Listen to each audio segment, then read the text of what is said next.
The room was dead silent. No one dared to move, no one dared to breathe. In that suffocating stillness, Marcus Allen stood tall, his hands resting lightly on the wooden table as his voice cut through the air, slow, clear, and cold as steel. I want each of you to understand exactly why you're being fired today. With that single sentence, the room seemed to collapse in on itself. A few tried to avoid his gaze, but Marcus's eyes, deep, sharp, and gleaming like a blade, freshly drawn, moved across every face in the room. There were no more titles, no more chief attendant, Maggie Doyle, no more Mark, Linda, or Jenna. Only people staring into the consequences of their own actions. That morning, the city of Atlanta had awakened under the golden light of dawn. The headquarters of Skybridge Airlines, a towering symbol of American aviation pride, gleamed under the sun, its steel and glass reflecting a cold brilliance.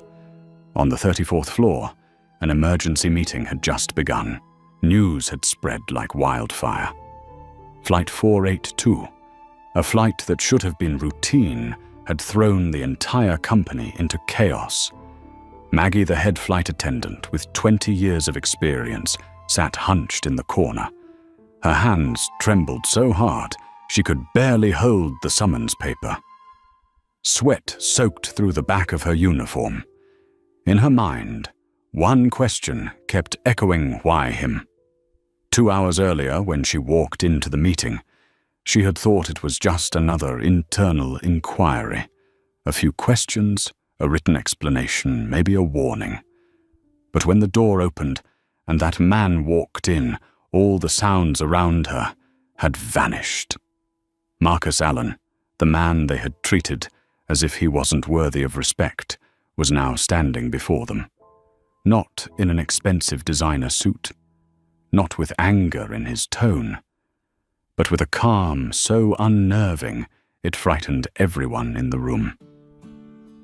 He placed his phone on the table. The screen lit up, showing the words, "Recording file Flight 48, to Skybridge MP4. The group froze in place. "This is the audio and video from yesterday morning's flight," Marcus said evenly, his voice steady and precise. "What I heard, what I saw, and what you did." His finger slid across the screen. A voice filled the air. "Some people don't know their place. Buying a first-class ticket doesn't mean they belong here." Maggie's voice, clear, bitter, unmistakable. Linda lowered her head, her lips trembling. Mark tried to steady his breath, but panic was written all over his face. Marcus looked at them, not with rage, not with shouting, but with a disappointment so deep it chilled the room. He remembered that moment when he first boarded the plane. His first-class ticket seat, 2A, his name printed clearly on it, yet the looks he received made him feel like a trespasser. A black man in a tailored suit being asked, "Are you sure this is your seat?" He had smiled, said nothing, and moved on because he was used to it. So used to it that it no longer surprised him, only wearied him. But what he hadn't expected was that those same people, just a few hours later, would cause an entire empire to change. In the meeting room, fear crept into every breath. Maggie tried to speak, her voice cracking. "Mr. Allen, we didn't know who you were." "If we had known, we would never," Marcus cut her off, calm yet firm. "You didn't know who I was, so you thought it was acceptable to treat me that way. If you had known I was the CEO, you would have acted differently. Then the problem isn't how you treat people, it's who you choose to treat with respect, isn't it?" Maggie couldn't answer. The question struck like a knife to the heart. Linda began to cry. Mark stared blankly into space. Marcus didn't raise his voice, but his eyes spoke for him. Respect should never depend on a title, only on humanity.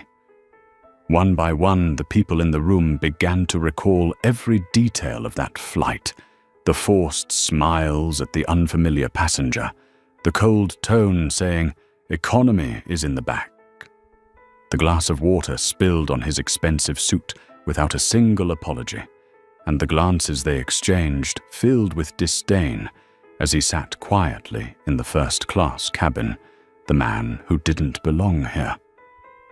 Those moments now echoed in their minds, like slowed fragments of sound scraping against their conscience. Marcus turned toward the large window, where sunlight streamed through. He remembered his father's words. "Son, you'll have to walk twice as far just to reach halfway. But when you do, don't just walk for yourself. Make the road wider for those who come after you." He took a deep breath, not out of exhaustion, but relief. Because at last, he had a chance to fulfill that promise. He turned back and spoke slowly, each word deliberate. "I'm not here to humiliate you. I'm here to tell you that this culture must end. Right now." His voice wasn't loud, but it carried through every wall, every corner. Each word landed like a hammer, shattering a fortress of arrogance that had stood for too long. In the corner, Laura Ramirez, newly appointed CEO of Skybridge by the board, watched silently. She didn't speak, just nodded slightly when Marcus finished. In her eyes was not only respect, but a spark of hope. Because even amid crisis, something was being reborn, a new beginning for fairness. Marcus picked up his phone and walked slowly to the door. Before leaving, he paused and looked directly at Maggie, the woman who had once sneered and spoken the cruelest words, now sitting with her head bowed in tears. He said softly, "I don't need you to remember my name. Just remember this moment when everything could have been normal, but you chose to believe the wrong thing." The door closed behind him, his footsteps echoing steadily down the long hallway. Inside, no one said a word. Only the sound of heavy breathing and the suffocating weight of a lesson learned too late. Outside, the Atlanta sky was clearer than ever. Marcus lifted his head, the sunlight falling across his face, not the dazzling light of power, but the quiet light of justice and change. Because sometimes truth doesn't need to scream to be heard. It only needs one person calm enough to speak it, and the whole world will fall silent to listen. That morning, Seattle was wrapped in a thin veil of mist, cold and damp, as if the entire city was still half asleep. But on the 42nd floor of the West Glass Tower, one man had been awake for hours. Marcus Allen never let an alarm clock ring twice at the same hour. To him, discipline wasn't just a habit, it was heritage. The Patek Philippe watch gleamed on his wrist as he fastened it, reflecting the pale light from the large window. Everything inside the penthouse radiated order, from the glass-covered desk, polished to perfection, to the bookshelf, arranged in precise gradients of color. The only thing that felt truly alive was the framed photo on the shelf, his late father, wearing a worker's shirt, smiling gently through calloused hands. "You'll have to work twice as hard just to get halfway," Marcus's father used to say. But when you arrive, remember, never close that door behind you. Every time those words echoed in his mind, Marcus felt a familiar ache in his chest. He knew those weren't just words of advice, they were a silent will. In the marble-tiled kitchen, the espresso machine hummed steadily. The smell of coffee blended with the freshness of morning filling the room. On the bar counter, his phone buzzed. The screen lit up with a name, Daniel Brooks, Chief Operating Officer. Marcus picked up the call. "The meeting with the investors in Atlanta is still on, right?" Daniel's voice came clear and confident. "Yes, 3 in the afternoon. They seem very excited about the proposal to expand our digital security network across Europe. Good. What about the Skybridge Airlines deal? There was a brief pause before Daniel answered carefully. Their stock dropped another 5%. The infrastructure is solid, but management is problematic. There are rumors about poor service and discrimination going viral. I think you should reconsider. Marcus took a sip of espresso, his eyes fixed on the cloudy skyline outside. That's exactly why I'm taking this flight today. If you want to understand a company's culture, don't read their reports. Experience how they treat the people they think don't matter. He ended the call and opened the wardrobe. Among dozens of grey suits, he chose a dark Armani, perfectly tailored, paired with a deep navy tie. Not flashy, but elegant, just like the way he moved through a world filled with prejudice, visible enough to be noticed, composed enough not to be seen as a threat. At 7:15, his car pulled up in front of the building. The driver, a middle-aged Arab man named Yusuf, opened the door and nodded respectfully. "To the airport, sir, yes. And don't call me Sir Yusuf. Today I'm just a passenger." The remark made Yusuf chuckle, but Marcus didn't smile. He knew too well what it meant to be just a passenger, because sometimes that phrase was another way of saying, "You don't belong here." On the way to the airport, the city's skyline receded in the rearview mirror. Marcus leaned back, eyes tracing the steady stream of traffic ahead. Outside, the sun was starting to break through the clouds, but inside him there was a chill he couldn't quite name, a quiet premonition that this wouldn't be an ordinary flight. Seattle-Tacoma International Airport, 8:05 in the morning. The glass doors slid open and a gust of cold air swept in. Marcus stepped out, pulling his smooth brown leather suitcase behind him. Yusuf started to exit the car to help, but a parking attendant rushed over barking orders. "Drop off only, no long stops. Move the car now." The man didn't look at Marcus. His eyes went straight to Yusuf. To him, the black man in the back seat was obviously the driver, while Marcus, dressed in that impeccable suit, must have been the passenger catching a ride. Marcus opened the door and stepped out, adjusting his collar. When the light hit his face, the attendant froze his expression, shifting to brief embarrassment. But instead of apologizing, he muttered, "Sorry." I thought Marcus replied evenly, "It's fine. You just thought." Then he walked away, pulling his suitcase without looking back. Yet behind him, he could still feel the stare, rough and lingering like an old scar that never fully healed. At the check-in counter, everything went smoothly until he reached the priority security lane. He handed over his first-class ticket and diamond membership card. The security agent studied the card, then looked up at him, suspicious. "I'll need to double-check this, sir." "Double-check."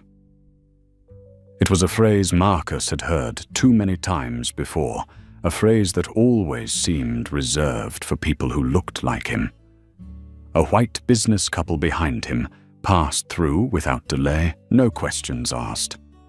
Marcus took a slow breath and smiled politely. "I'll wait." 10 minutes. 10 long minutes of uneasy silence and curious glances.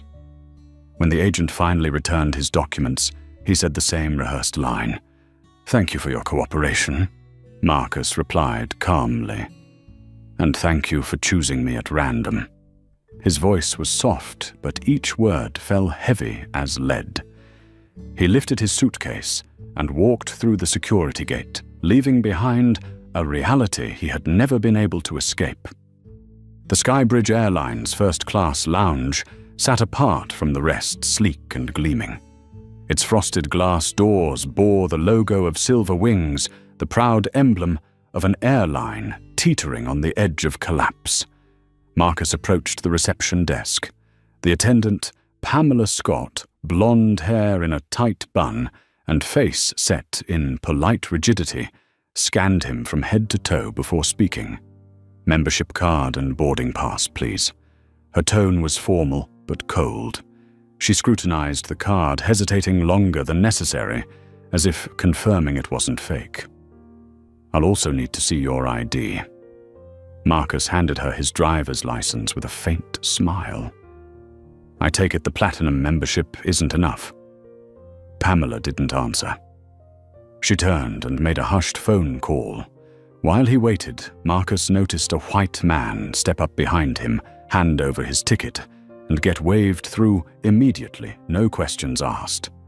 Another passenger, a tall man in his late 30s, wearing a light grey suit, had seen everything. He stepped forward and raised an eyebrow. "I fly this route every week.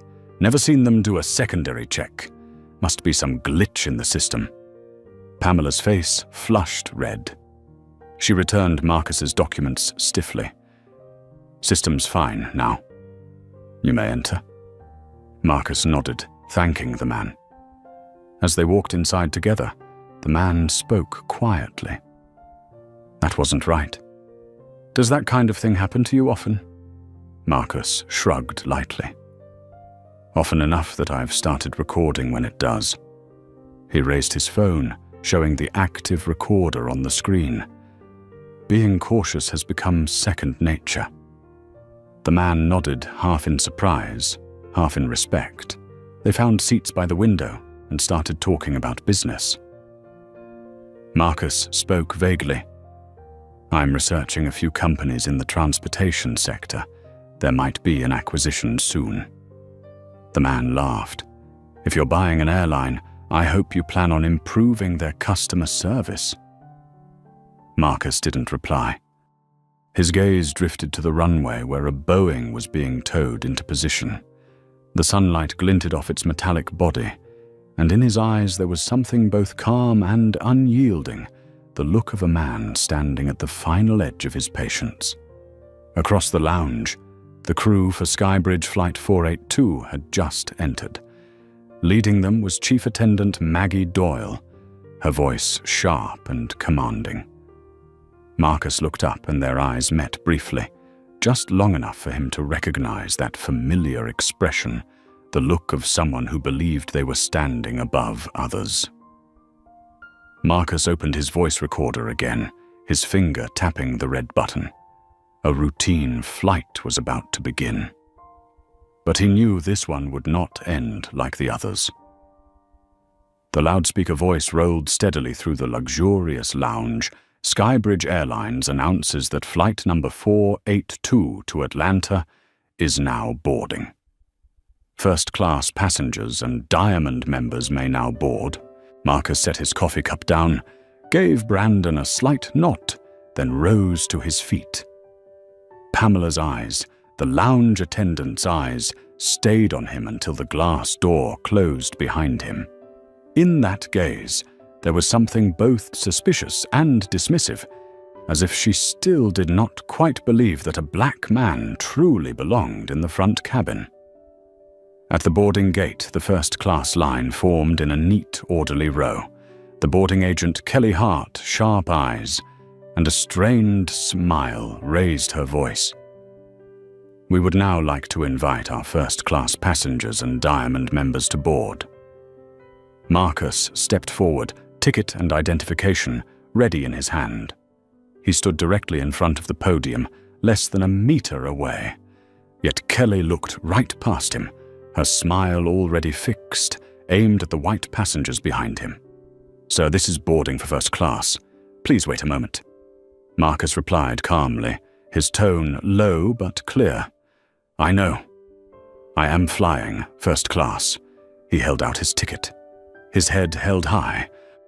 Kelly froze for a split second, her cheeks flushing red, then hurriedly scanned the code, her voice turning harder. "Oh, I misunderstood. You may board now, sir." Not a single word of apology.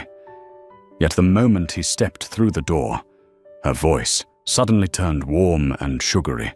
"Mr. Fitzgerald, we are so happy to have you on board today." Marcus paused for a brief second and glanced back at the man behind him. Silver hair, polo shirt, relaxed posture. He gave a faint, wry smile, then continued into the jet bridge, a nation proud of equality, still bowing to the wrong people. The aircraft door stood open. The air in first class smelled of wine and new leather. Flight attendant Linda Moore stood at the entrance, her smile bright and polished, until she saw Marcus. In a brief instant, her face stalled, the smile fading as if someone had flipped a switch.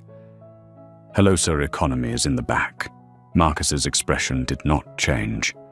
He held out his ticket. "I am in first class. Seat 2A. Her smile flickered back, on this time tight, and forced her voice shifting into a professional tone. "Oh, my apologies. First class is to your left." He stepped into the cabin, a cold sensation running down his spine. Cream leather seats, delicate privacy curtains. Everything was designed to make people feel privileged. But the glances from a few passengers and from the crew made him feel intruded upon in the very space he had paid to belong to. Marcus lifted his suitcase into the overhead bin, straightened his jacket. Before he could sit down, a male voice spoke up. "Excuse me, sir." The speaker was Mark Lewis, a tall male flight attendant with a face polished smooth as glass, his tone soft but chilly. "There's been a small change. Your seat has been reassigned to 3B. Marcus looked up. "My ticket is for 2A. I booked it 3 weeks ago." "I understand, but we have a frequent flyer who needs that window seat. You are still in first class, only in a different position."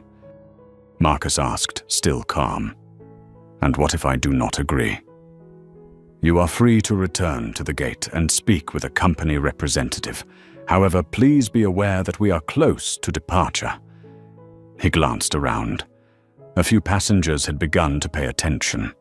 A brief silence followed, filled only by the soft hum of the air system. Marcus smiled faintly and folded his ticket. "I will take seat 3B, but I want this noted in the flight report." Mark nodded reluctantly. "Of course." But his eyes said otherwise.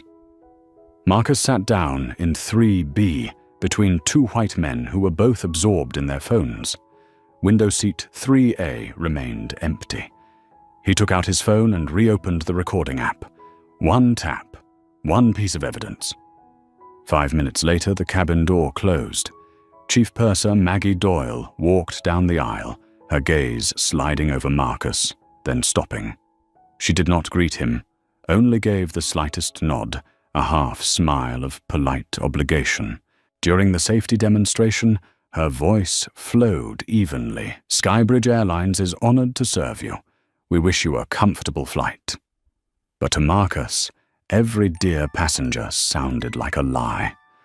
Once the aircraft reached cruising altitude, the seatbelt sign switched off. Beverage service began. Jenna, a young brunette flight attendant with sharp eyes, pushed the cart down the aisle. In the first row, she poured champagne into crystal glasses, her voice sweet and charming. "Champagne or red wine, sir?" In row 1, row 2, always the same tone, the same smile. When she reached row 3 and came to Marcus, her words were short. "What are you drinking?" Marcus replied gently. "What are the options? Water, soda, or juice?" He looked at the menu in her hand and asked, "No wine that is reserved for our regular guests." Marcus looked straight at her, his voice lowering. "I am a regular guest. 120,000 miles flown this year." Jenna froze, then smirked slightly. "I will check if we have any wine left." She pushed the cart away. 15 minutes later, Mark returned with a plastic cup filled with clear liquid. "Here is your water, sir. I ordered a gin and tonic." Mark feigned confusion, furrowing his brow. "Oh, I heard water. I will correct that." Another 10 minutes passed before a gin and tonic appeared, still in a plastic cup. Marcus observed carefully. Every other passenger was being served in glassware. Discrimination lived in the smallest details. When lunch service began, Jenna moved past his row without asking for his order. Marcus raised his hand. "We have run out of beef," she said. "You can choose pasta or skip the meal." Marcus smiled. "I will have the pasta. But I can see beef is still being served to the passengers in the row behind me. That is the backup portion." "I am sorry." She turned away, and only after she had finished serving the rest of the cabin did she bring his meal, a plate gone cold and swimming in sauce. Beside him, the man in seat 3C, Harold Grayson, a finance professional, glanced over and lowered his voice. "They are treating you oddly. What line of work are you in?" Marcus answered, "Cybersecurity technology." "Which company?" "Sentinel Core Security." Harold set his fork down and looked up. "You are Marcus Allen." Marcus gave a small nod. Harold's eyes widened. "I read about you in Forbes. You just acquired DataStream Analytics, didn't you?" "I did." Their conversation grew more relaxed after that. Yet the more they talked, the more Marcus felt the irony sink in. He was being treated like someone beneath them on the very root of a company he was about to buy. When he got up to use the restroom, another flight attendant, Thomas Reed, stopped him. "Sir, the economy lavatory is available that might be more convenient for you." Marcus looked at him, his tone even. "I am seated in first class. The front lavatory is occupied right now. You can wait." At that moment, the first-class lavatory door opened and a white passenger stepped out. Thomas fell silent and stepped aside. Marcus simply smiled and walked straight in. When he returned to his seat, he heard a familiar voice coming from the galley. "Some people really do not know their place," Maggie was saying. "They buy one first-class ticket and think they are VIP." Jenna replied quietly with a dry laugh. "They think money is all it takes to earn respect." Marcus sat down and quietly opened the recording app again. A soft beep sounded. He was no longer angry, only wrapped in a heavy, deliberate silence. Outside the window, sunlight spilled across the clouds. The plane carved its way through layers of white. In first class, people relaxed, reading newspapers, sipping wine, smiling. Only Marcus sat motionless, his gaze distant. A voice rose in his mind, not from the past, but from within himself. "I fought to sit here in first class. But in the end, the problem is not the seat, it is the way they look at me." And in that moment, Marcus understood. This flight was not just a journey to Atlanta. It was the beginning of a far bigger confrontation, not only between him and a handful of people, but between one man and an entire system that had grown comfortable with its prejudice. The engines hummed softly as Skybridge Flight 482 sliced through the dense cloud layers. Midday light streamed through the window, spilling across Marcus's face, tight and cold, like a violin string about to snap. He stayed silent, but in his eyes, a storm was gathering. The crew went on serving as if nothing was wrong, soft laughter drifting out from the galley. Fragments of conversation about difficult passengers and people who thought they were somebody floated through the air, blending with the sound of wine being poured and glasses touching. No one knew that every sound, every word was being recorded. When Jenna came back with the service cart for the second round, she glanced at Marcus with a lazy smile. "Do you need more water?" Marcus gave a small nod, his eyes still fixed on his tablet screen where the Skybridge report glowed in front of him. But only a few seconds later there was a sudden crash, the cup tipped over, and cold water splashed across his lap and the grey suit he was wearing. "Oh my God, I am so sorry." Jenna said the words, but her voice carried no hint of real regret. She handed him exactly one napkin. Marcus stared at the spreading wet stain on his pants, his breath dropping lower into his chest, every muscle in his face tightening. "I need more napkins. I will get some just a minute." But that 1 minute stretched into 5, then 10. Jenna continued serving other rows, laughing and chatting easily, leaving him there damp and chilled, and treated as if he were invisible. The man beside him, Harold Grayson, watched quietly. "She did that on purpose?" he murmured. "I saw it clearly." Marcus gave a brief nod but did not react. He simply picked up his phone and noted the exact time of the incident. Sometimes the voice of the quiet person carries farther than a shout. 15 minutes later, he pressed the call button. The overhead light came on. After a moment, Maggie Doyle, the chief attendant, walked over with a strained smile. "Is there something you need?" Sir Marcus turned to her, his tone low and controlled. "I would like to speak to you about the service on this flight." The cabin gradually grew quieter. Nearby passengers began looking up, sensing that something was about to happen. "From the moment I boarded, my seat was changed without any prior notice." Marcus said, his voice steady, as if he were reading a formal report. "I was skipped during service, given a plastic cup instead of glass, told to use the economy restroom, even though I am seated in first class, and I just had water spilled on me without being properly assisted afterward." Maggie tried to hold her composure, her tone suddenly defensive. "Sir, I think there may be a misunderstanding. Differences in service sometimes come from procedures." Marcus cut her off without raising his voice. "What procedure allows you to treat black passengers differently from white passengers?" The air froze. Several people turned to stare. Maggie blinked, rapidly searching for words. "We serve all passengers the same. If you feel uncomfortable, I will make a note of it." "It is more than uncomfortable, Miss Doyle. It is discrimination, and I have been recording everything since before I stepped onto this plane." His words cracked through the cabin like lightning in midair. Maggie went rigid, her face draining of color. Behind her, Jenna and Mark glanced at each other, panic clearly written in their eyes. A man in the row across the aisle, Brian, a frequent flyer on this route, spoke up. "I have been sitting here from the beginning. I have watched them treat him very differently from everyone else. And yes, I think he is right." Maggie turned toward him, her voice now edged with sharpness.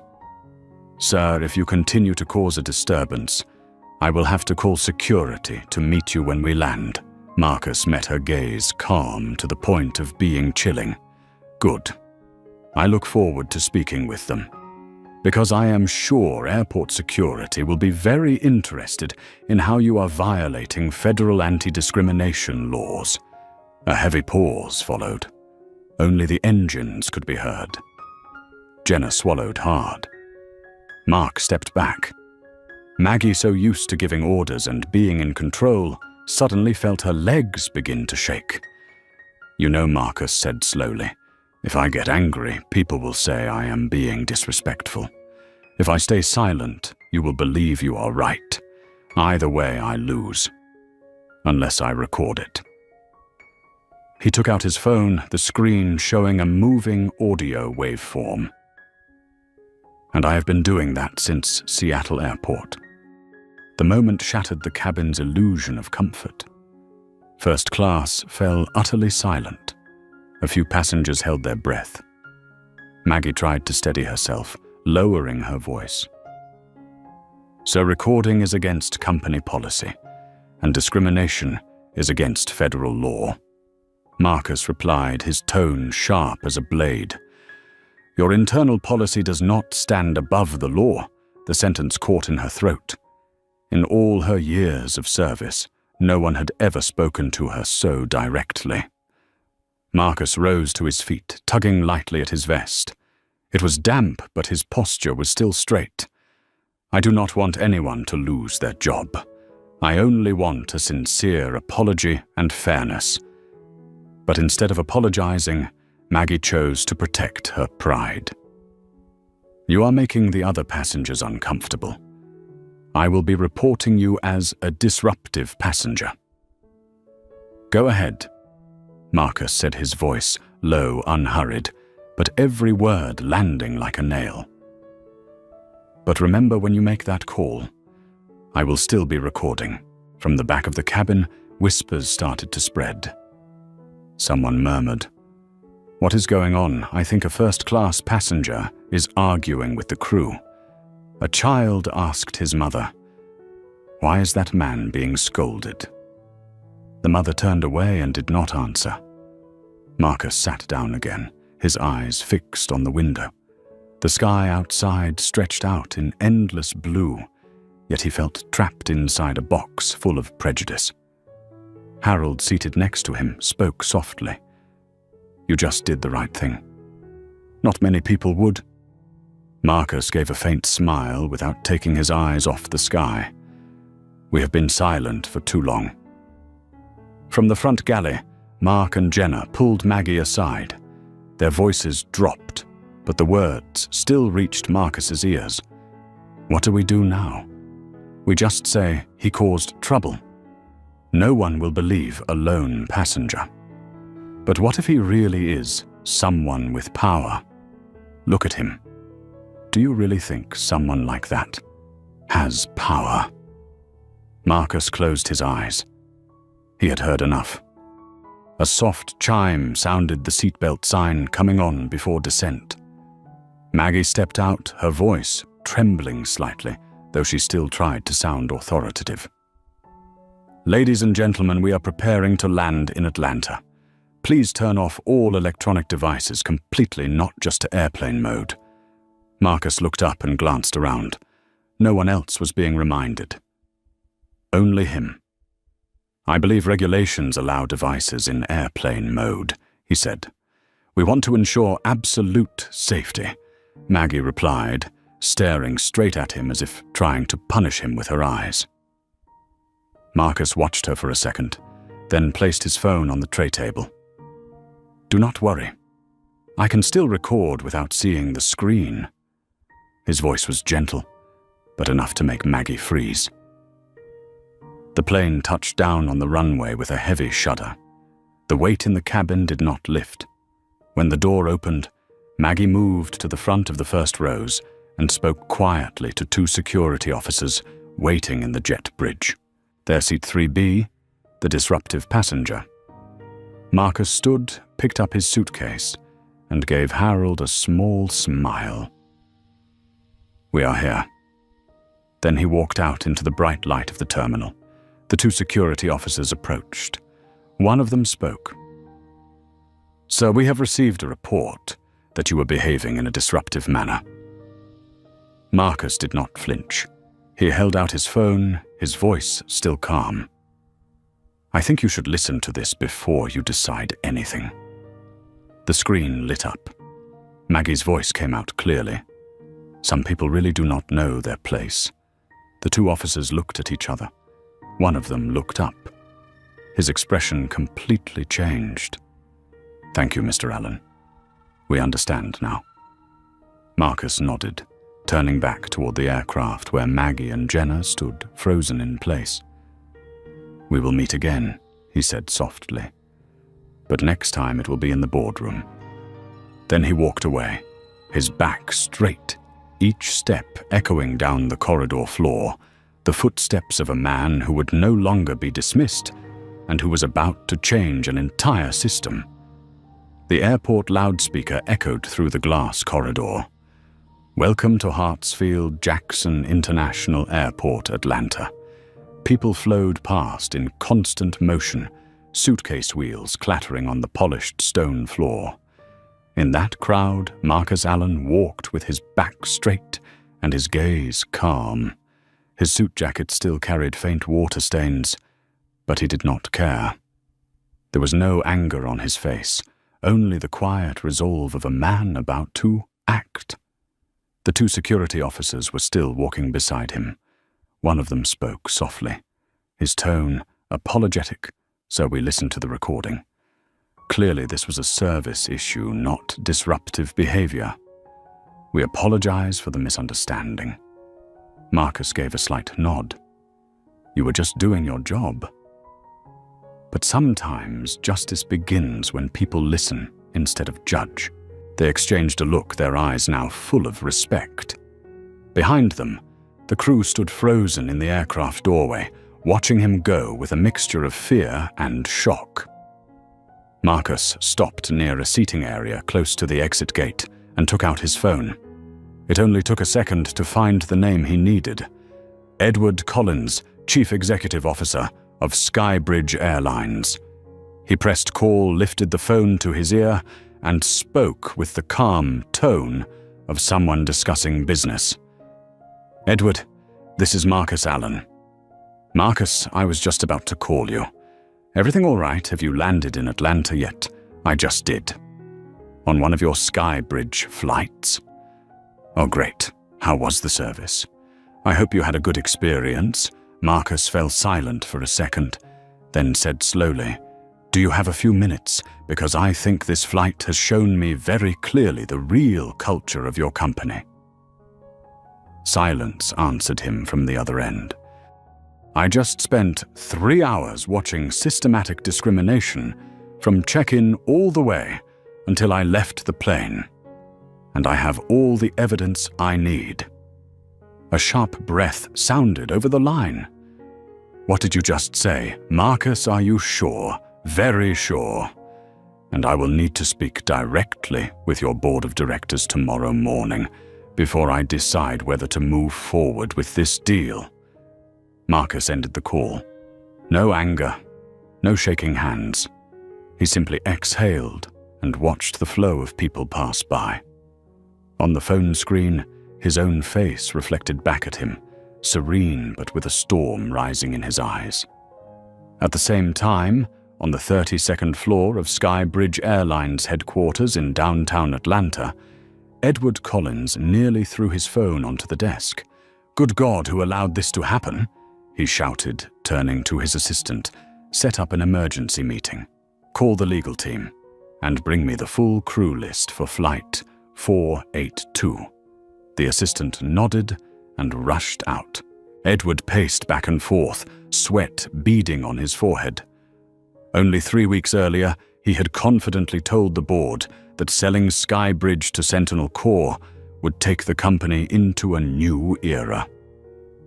Now a single flight, a single failure might destroy that entire future. At 10 o'clock that night, in a suite at the Four Seasons Hotel, Marcus opened his laptop. On the screen was a video conference window showing Daniel Brooks, Chief Operating Officer, Vanessa Chen, Chief Legal Counsel, and James Morris, Communications Director. They were all waiting for him. I am guessing the deal did not go smoothly. Daniel began half joking, half serious.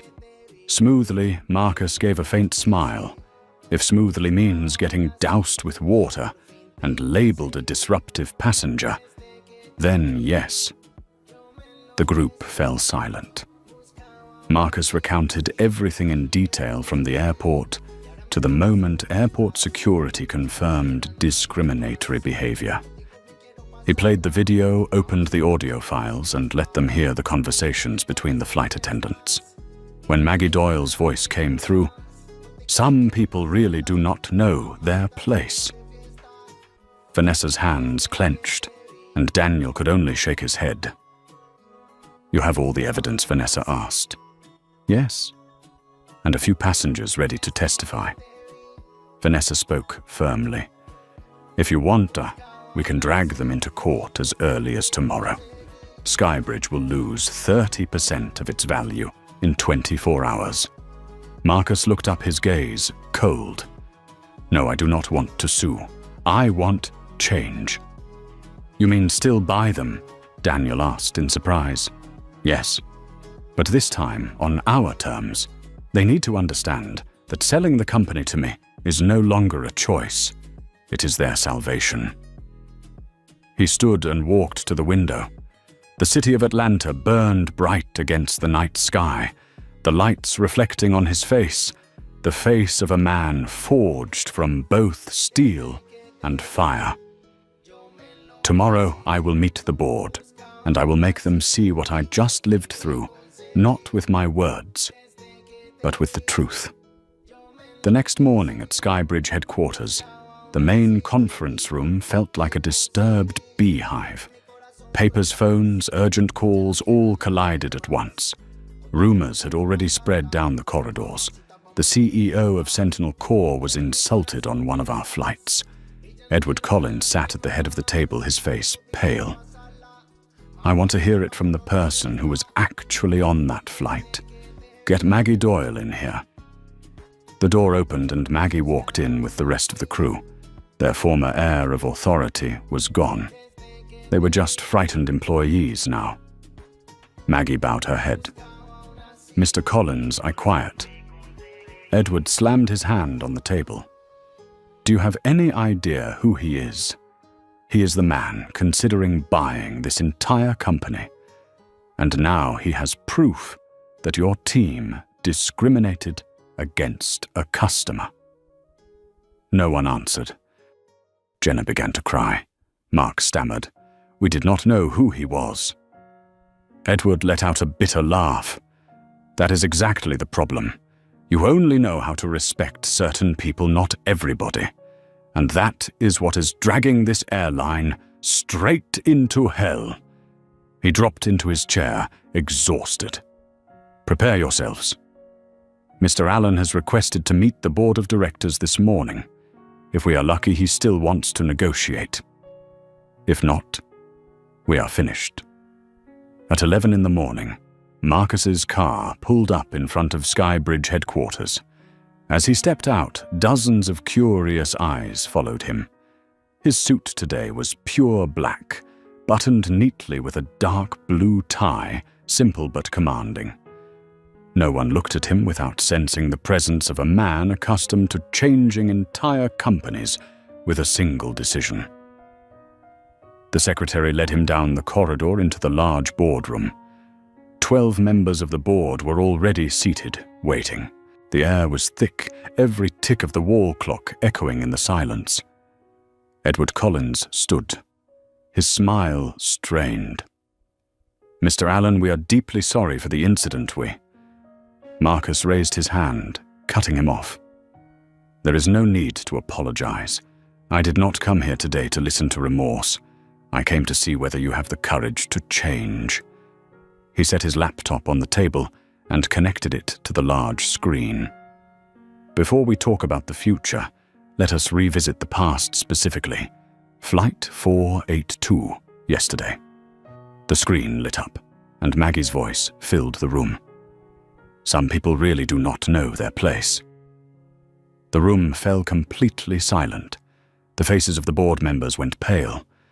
Marcus turned back to them, his voice sharp as a blade. This is how Skybridge employees treat your customers. The question is, do you want to keep running a company like this, or do you want to keep it alive? No one spoke. Marcus looked around the room, his eyes bright as if carrying fire. I will give you until this afternoon to decide.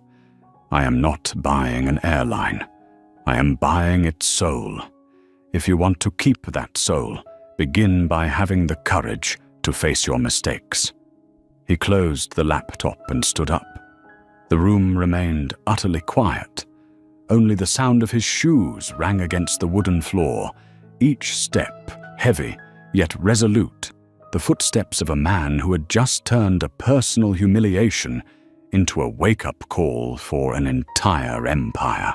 The boardroom door closed, but the air inside was still thick, as if it had just survived an explosion. No one on the Skybridge Airlines board dared to speak. The large screen froze on the final frame of the recording. Maggie Doyle's face, her lips pressed tight, her eyes full of disdain, her voice echoing through the room like a verdict passed down upon them all. Some people really do not know their place. That sentence was no longer the mocking remark of a flight attendant, but an indictment of an entire system. CEO Edward Collins sank into his chair. His hair was damp with sweat, his hands gripping a wrinkled stack of documents. In front of him, the board members, people who once took pride in an 80-year legacy, sat in silent panic. "I told you," said Elaine Chambers, the chief financial officer, her voice cold. "Our service culture has been a ticking time bomb. We have ignored too many warnings." "This is just an isolated incident," Edward protested, his voice trembling. "A few employees' mistakes cannot represent the whole company." "No," Edward interrupted an older member, William Preston. "You are wrong. If a small group feels comfortable enough to speak that way, it means they believe no one will hold them accountable. And that is the culture you created." The words hit like a stone thrown into boiling water. Every gaze turned toward Edward. He tried to stay composed, but couldn't. I cannot control every employee. No one expects you." To William continued, his tone calm but firm. "What people expect is for you to set a moral standard, strong enough that no one dares to break it." The door opened. The secretary stepped in quietly. "Mr. Allen is waiting in the next room. He wants to know if the board is ready to proceed with negotiations." All eyes shifted to Edward. He nodded heavily. "Bring him in." Marcus entered, not loudly, not theatrically. The light reflected off his black suit, casting his figure in steel. In his hand was only a pen and a thin folder. "I hope you have had time to think," he said evenly. "I am not here to win. I am here to change." Edward stood, forcing his voice to stay steady. "Mr. Allen, first allow me to offer the company's deepest apologies." "An apology is a beginning, not an ending," Marcus interrupted. "I do not need words of regret if tomorrow, when another passenger who looks different from me boards your plane, they are treated the same way I was." He placed the folder on the table. "I am not here to demand compensation. I am here to set conditions." The atmosphere shifted, as if the air pressure in the room had changed. 4 conditions, Marcus's voice, steady each word, landing like a nail. First, restructure the entire employee training program. Every flight attendant, gate agent, and ground staff member must undergo anti-bias and equality training. Second, establish an independent service culture oversight division that reports directly to the board, not through the CEO. Third, the entire crew of Flight 482, along with any senior managers who knew and did nothing, will have their contracts terminated immediately. And finally, Marcus lifted his gaze, his eyes sharp as a blade. Edward Collins must resign. The room fell into absolute silence.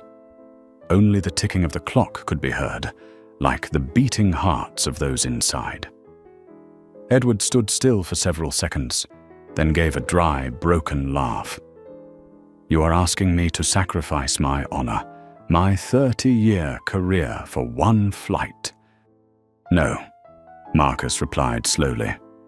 "I am asking you to return the soul of the company you lost." A board member spoke up, "And if we refuse?" Marcus looked around the room, his eyes blazing. "Then the deal is off, and I will not stay silent.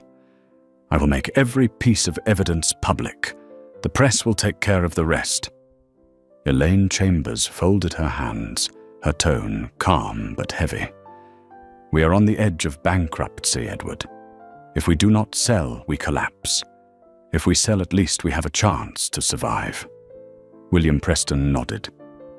"We have no other choice." Edward looked around, but everyone avoided his eyes.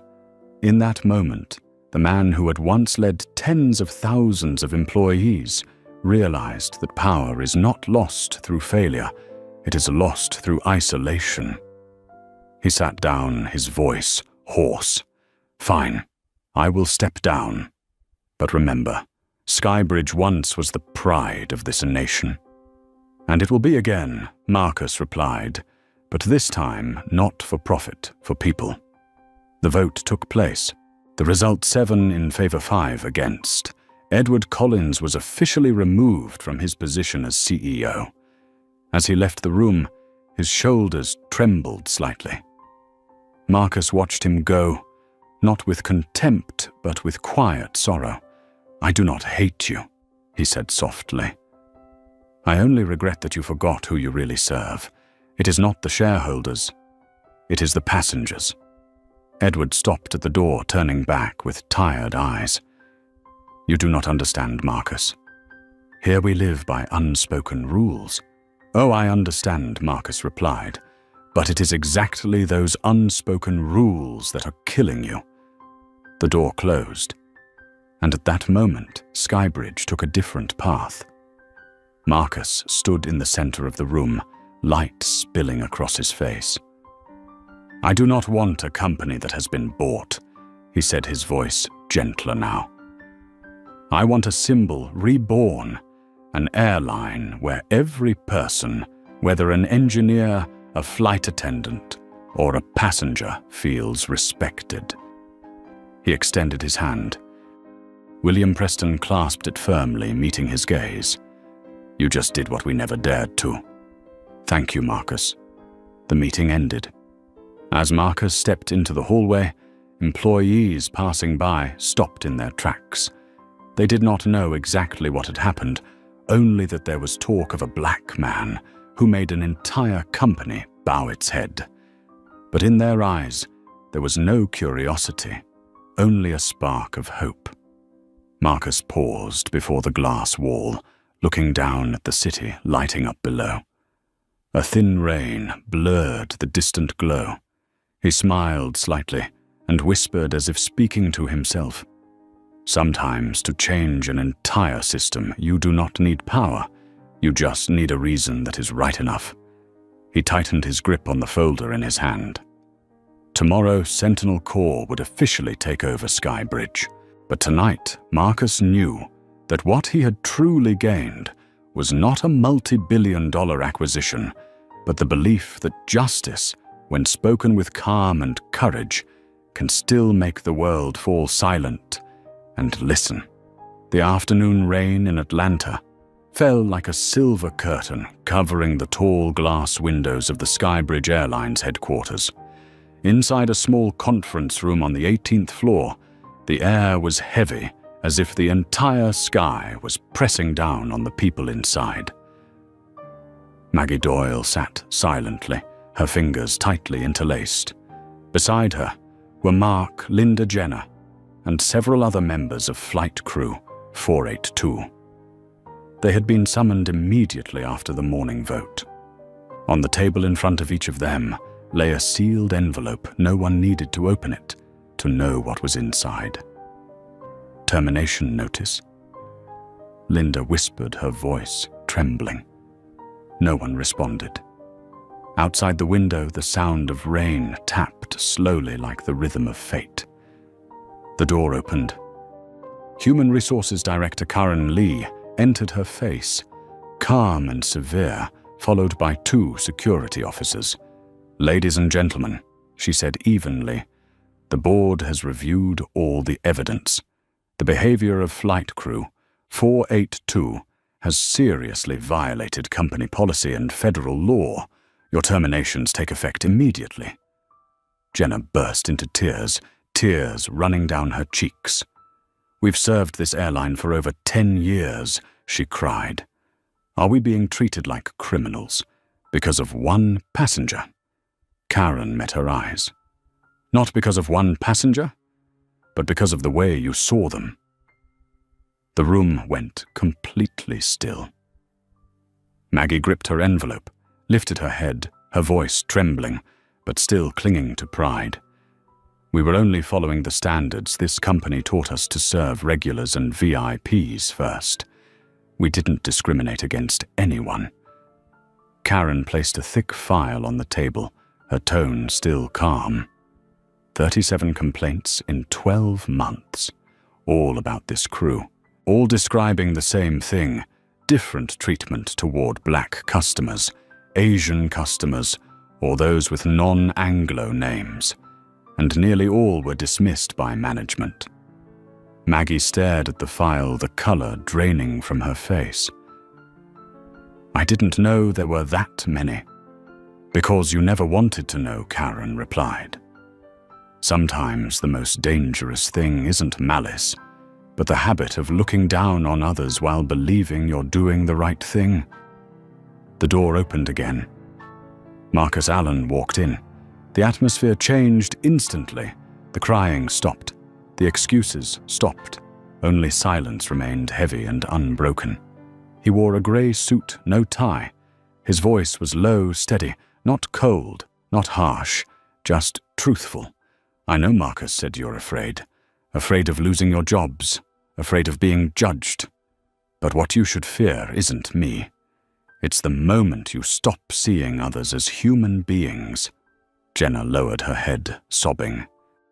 We didn't mean any harm, I believe that Marcus replied, because discrimination doesn't always come from hatred. Sometimes it's born from indifference. He stepped closer to the table, meeting each of their eyes. You're not being fired because you offended a CEO. You're being fired because you offended the very profession you chose, a profession built to serve, not to judge. Maggie raised her head, tears glistening, but her voice still stiff. Mr. Allen, I've worked here for 20 years. I've trained generations of attendants to uphold standards, to protect the brand. I'm not a bad person. I just did what I was taught. Marcus paused for a second, then asked quietly, and when that brand began building itself on prejudice, did you ever stop to ask what it was you were protecting? Maggie couldn't answer. Her hands trembled as she crushed the envelope in her grip. He turned to Karen. Have you prepared the reform program? Yes, Mr. Allen, she replied. The new department, Customer Advocacy, will be established next week. Every passenger complaint will be received and handled directly. Marcus nodded. Good. I want every new employee to understand that service isn't about smiling for a tip. It's about respecting people even when they don't look like you. He turned back to the crew, his voice lowering. I didn't come here for revenge. I came here to make you wake up. Linda's tears fell again as she whispered, If you give us another chance, we'll change. Marcus looked at her. His eyes filled with quiet sadness. Opportunity isn't lost. It just moves on to someone else. But if you truly want to change, start by teaching your children to see the world differently, because the next generation can fix what we broke. When he left the room, silence lingered. Only the sound of rain against the glass remained, blending with the uneven breathing of people who had just lost their jobs and perhaps just rediscovered their conscience. Karen followed Marcus into the hallway. Do you think they'll understand? She asked. Not right away, Marcus said, his eyes on the rain. But shame is a better teacher than any training session. At the same time, upstairs, the board meeting was underway. On the screen, the new Skybridge logo appeared 2 silver wings intertwined into an equal sign, symbolizing fairness and equality. Laura Ramirez, the newly appointed CEO, was presenting the restructuring plan. Marcus sat beside her, quietly observing.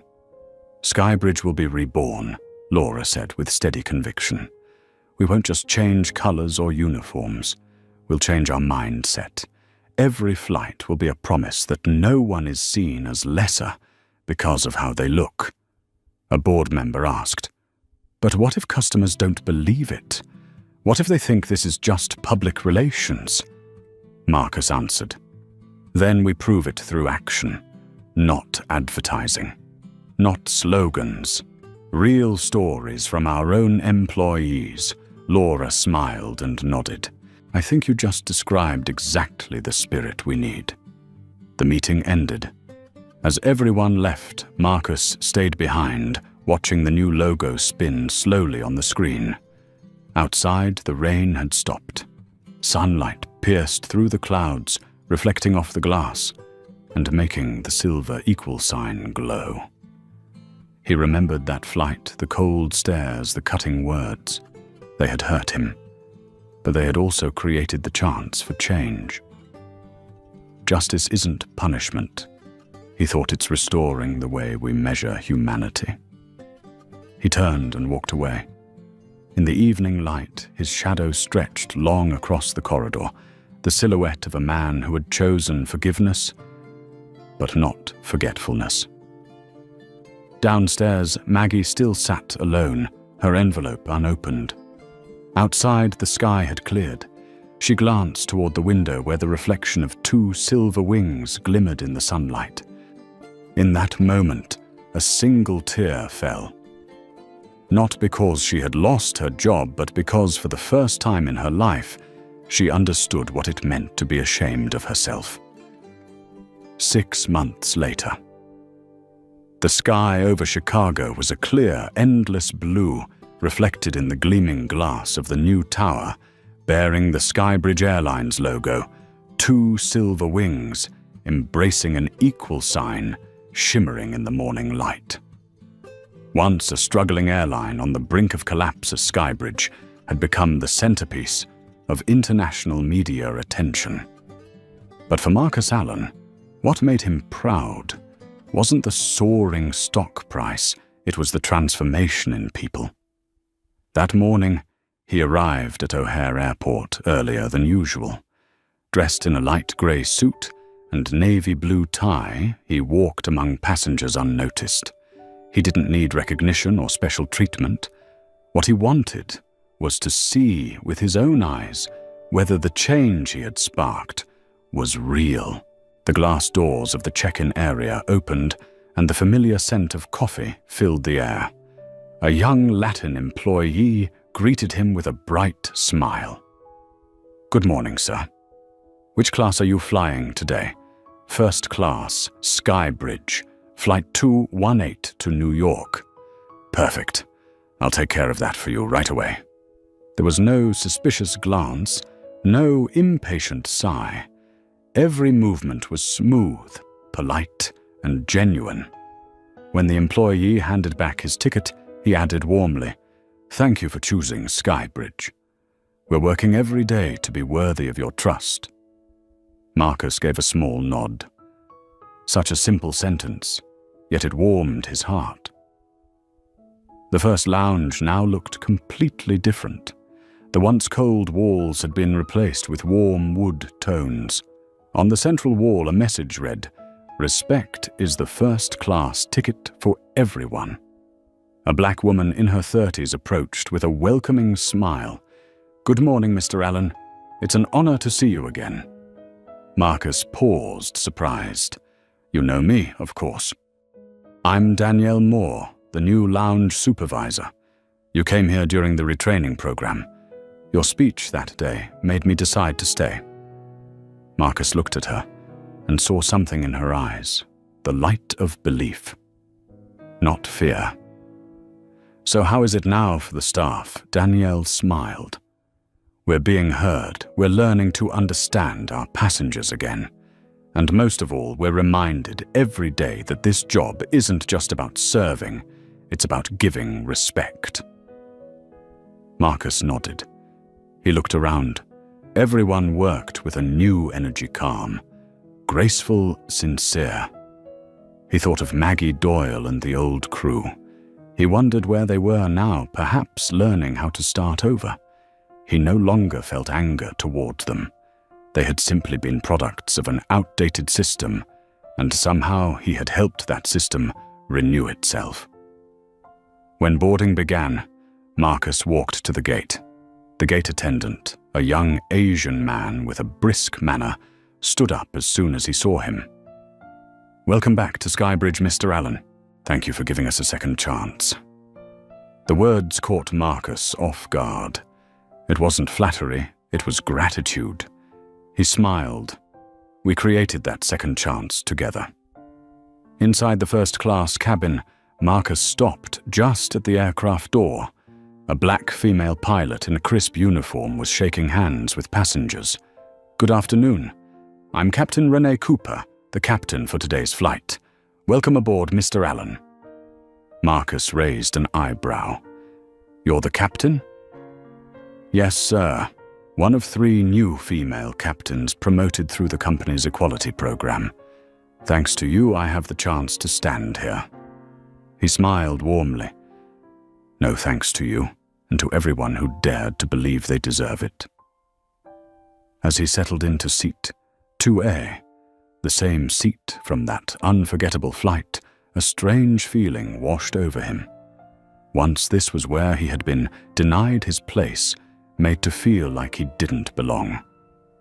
Now it was a seat of memory and redemption. A flight attendant approached with a smile. "Mr. Allen, would you like a drink before lunch? Red wine, champagne, or a cocktail?" Marcus chuckled. "Gin and tonic, please. And don't worry, I know it'll be served in a glass." The attendant laughed, a blush rising to her cheeks. "We heard that story during our training. And yes, every glass is real glass now." They both laughed, and the cabin's atmosphere felt light and easy. As the plane ascended, Marcus looked out the window. The city below grew smaller. He replayed the journey in his mind, the humiliation, the confrontation, the decisive meeting, the stunned faces when he turned the tables. The memories ran through him like scenes from a slow-motion film. But what he remembered most wasn't the anger. It was the moment he decided not to stay silent. Once the flight reached cruising altitude, a male attendant approached. "Sir CEO Laura Ramirez sends her regards. Today marks the 1 millionth flight since the restructuring, and the company would like to present you with a special gift." He handed Marcus a small velvet box. Inside was a miniature Boeing 787 model, bearing the new logo with silver words engraved on its side, "To the man who taught us how to fly again." Marcus smiled softly. His hand brushed the model's smooth surface, as if touching his own past. "They don't need to thank me," he said quietly. "I just reminded them of what they once forgot." A short while later, lunch was served. Marcus noticed something different. The menu reflected cultural diversity, from sushi to pasta, from Greek salad to South American corn cakes. A small detail, but one that embodied the new Skybridge spirit, respect for difference. The man seated next to him, a middle-aged white passenger, turned and smiled. "I heard this airline used to have a discrimination scandal. Now they're incredible," Marcus replied softly. "Sometimes, scandal is the only thing powerful enough to wake a conscience." As the plane began its descent, Marcus placed the model plane back into his briefcase and gazed out the window. The clouds spread like ribbons, and in that quiet moment he realized every journey has a destination, but not an ending. He thought about the future, about other airlines, other industries where prejudice and silence still lived. Skybridge had changed, yes, but the world still needed many more Flight 482s to awaken. Truth cannot rise if its wings are broken, he thought. That's why we must be the ones to keep it flying. When the plane touched down, the cabin erupted in applause. A woman of Asian descent, holding a child in her arms, looked at Marcus and said softly, "I don't know who you are, but thank you for helping this airline change. I'm not afraid to fly anymore." Marcus smiled at her. Don't thank me. Thank the people who dared to relearn kindness. The cabin door opened. The golden light of late afternoon fell across his face. And in that moment, Marcus understood justice isn't written in law books. It's etched in the way people choose to look at one another with respect. The sunset spread its golden light across the glass walls of Skybridge Airlines' new terminal. A long line of passengers moved beneath the glowing sign of 2 silver wings, the emblem Marcus Allen had chosen. There were no more divides, no more judging eyes. Only the smiles of people moving together through the same space, equals in every way. Marcus stood by the mezzanine window looking down at the airfield. There, a Boeing 787, bearing the number 482, was preparing for takeoff once again. This time, it was no longer the flight of humiliation, but the flight of rebirth. Beside him, Laura Ramirez approached, holding a stack of reports. Revenue is up 18%, customer satisfaction has reached its highest level in company history. But the most important thing, the rate of complaints related to discrimination, has dropped to almost 0. Marcus nodded slightly, a faint smile on his face. I don't care about numbers. I care about how people feel when they sit in those seats. Whether they're treated like human beings, that's the only measure that matters. Laura looked at him, her eyes filled with respect. You know, everyone calls you the silent reformer, the man who changed everything without needing to shout. Marcus smiled softly. I just reminded them of what they had forgotten, that every business exists not to dominate, but to serve. The airport loudspeaker came alive. Skybridge Flight 482 is ready for departure. Marcus watched as the aircraft lifted gracefully from the runway, its silver wings glinting in the fading light. He whispered, sometimes change doesn't begin with power, but with one small act saying no, when everyone else stays silent. The plane climbed higher, piercing through the clouds.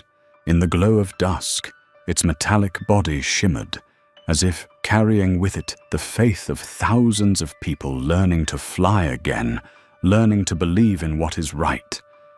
And Marcus knew the greatest legacy he would ever leave behind wasn't an airline reborn, but a new generation that understood justice could take flight too. Night draped itself over the city, and the lights from the Skybridge Tower shimmered like falling stars. In the top floor office, Marcus Allen sat quietly before the window. On his desk, the model of a Boeing 787 rested still, reflecting a soft blue glow. He reached out and touched it gently, feeling a quiet stirring inside, not out of pride, but from the understanding that every wound can someday become a pair of wings. Outside the airport pulsed with life. One plane after another took off, gleaming in the darkness like silver arrows piercing the night sky. And in each of them, Marcus knew there were people flying not just powered by fuel, but by faith in respect. The door behind him opened. Laura Ramirez entered, holding an envelope. Mr. Allen, this is the 6-month report. Skybridge has officially exceeded its projected profits. But what's even more remarkable is that over 90% of passengers said they could feel a difference in humanity. Marcus smiled. Then we did the right thing. When people feel respected, they don't just come back, they bring their trust with them. He stood and looked out through the glass, his voice low but warm. That day, I had water spilled on me. I was treated as though I didn't belong here. But that very moment taught me something. Sometimes to change the world, you have to get wet first. Laura remained silent. Outside, the night sky glowed with streaks of silver light soaring upward. Justice Marcus said softly, "Doesn't live in courtrooms. It lives in how we treat each other every single day. When people learn to see one another with respect, the world will become fair on its own." The last plane left the runway and climbed into the sky. Marcus smiled faintly. That's what I truly wanted, to build a place where everyone can fly. He turned off the lights, leaving only the reflection of the city shining on the plane model. In the stillness, justice was no longer a promise.